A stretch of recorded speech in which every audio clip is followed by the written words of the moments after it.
Hi there, and welcome to this ESW presentation about Tasmania. Maybe you're thinking right now, what is Tasmania? So Tasmania is actually a island within the island of Australia.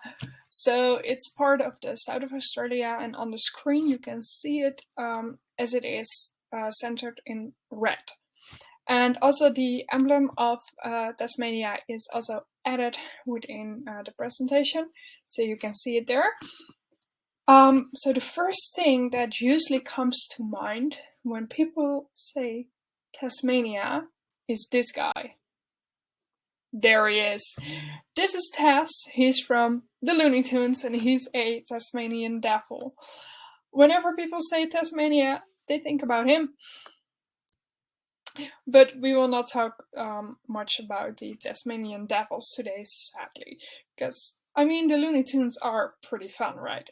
No, today we will talk about the history of Tasmania, a little bit of Dutch influence in Tasmania, the Black War and how this impacted the Aboriginals, and Tasmania in 2022.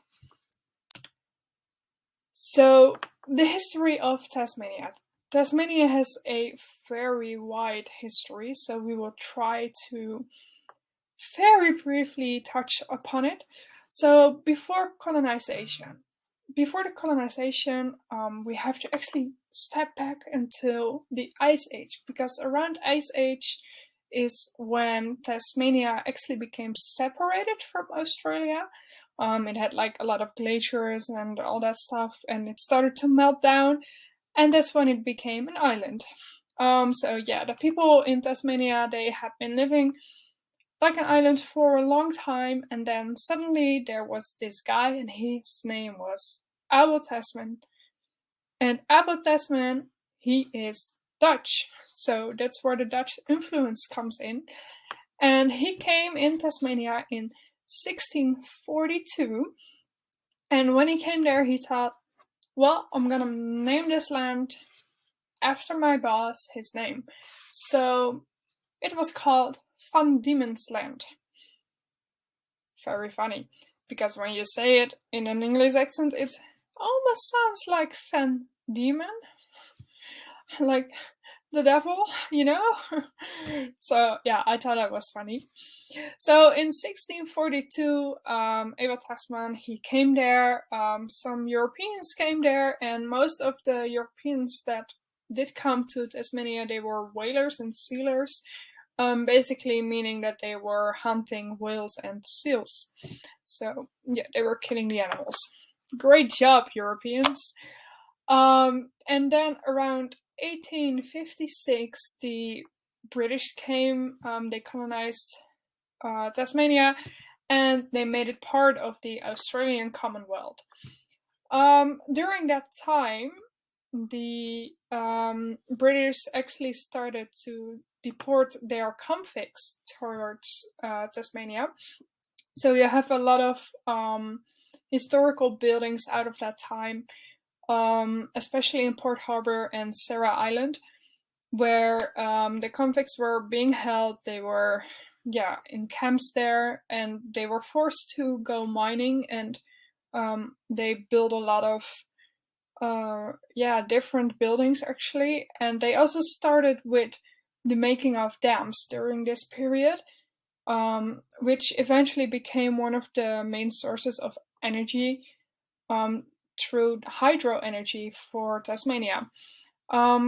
It is believed that around 75,000 convicts were sent to Tasmania, so that's quite a lot. But now we will get to the darker part of history of Tasmania, and that is the Black War. The Black War started around 1820, and basically it was that the British didn't really like the Aboriginal people of Tasmania, so they decided to kill them, because that's what the British do, or at least what Europeans used to do. And of course, the Aboriginals of Tasmania, they didn't really like this, so they started to fight back, which started the Black War. And yeah, this escalated a bit, and the British soldiers, or the British people, they started to kill more and more Aboriginals. The Aboriginals got more and more angry, until eventually in 1830, the British found the Black Line.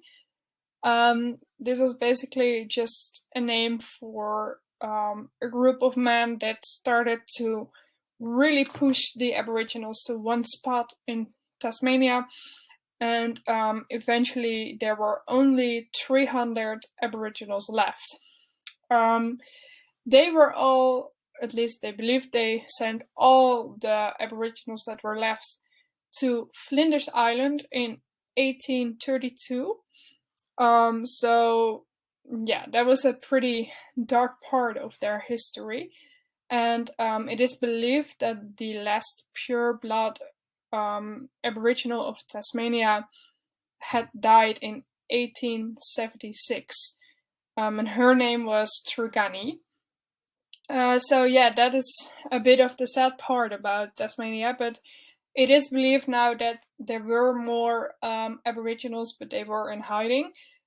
So yeah, some people claim to still have Aboriginal blood in them, but it is very hard to prove this because there's so much death and so much pain in their past. But that brings us back to what is it like to live in Tasmania now? So Tasmania now is actually a very nice um, island, even though it's sometimes a little bit bullied by Australia.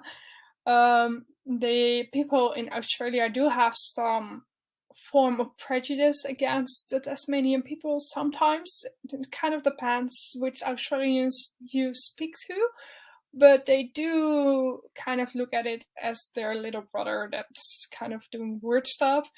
Um, because yeah, you can kind of imagine like Australia is already a pretty weird place, and then they think Tasmania is even weirder. That kind of situation, a little bit the same as Belgium and the Netherlands. But yeah, it's actually a pretty nice place. The climate is a little bit colder than the rest of Australia, so that's a downer. But I mean, if you like cold weather, it's for you. Um, and yeah, they were the first in line actually for worldwide vaccination. So that's also a pretty good step, I would say. And yeah, they seem to be thriving. They seem to be doing well now. Even though they have a pretty dark history, they also came forward and said sorry to the Aboriginal people, even though they did not give people their land back. But they are very aware of their history and they try to make the best out of it.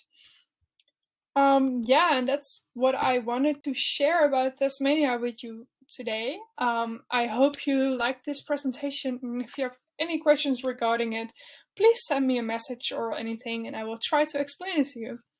Okay, have a good way. Bye bye.